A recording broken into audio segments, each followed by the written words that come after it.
ভাই রে ভাই, ওইদিন নাগরিয়াকান্দি গেছিলাম সূর্যমুখী ফুল আর কসমস ফুল দেখার জন্য। ফুল কই দেখবো ভাই, মানুষ দেখেই কুল পাইলাম না। বাঙালি যেটারে ধরে একদম শেষ কইরা ফেলে।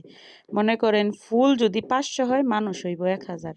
আপনারা যারা যারা এখনো যান নাই, দয়া করে নাগরিয়াকান্দি গিয়ে ফুলের সাথে একটা ছবি তুলে আসতে পারেন। বাচ্চাদের নিয়ে যাওয়ার কারণে আমি তেমন কোনো ছবি উঠাতে পারি নাই। আর এত মানুষ, এত ভিড়, বাচ্চারা কান্নাকাটি শুরু করে দিছে। এই যে দেখতেছেন অনেকগুলা মানুষের ভিড়, ওইখানেই কসমস বাগানটা। বুঝছেন? বাঙালি হচ্ছে একটা, কি বলবো আমি, আজাইরা একটা জাতি, যেটারে ধরবো একদম খাইয়া শেষ কইরা ফেলবো।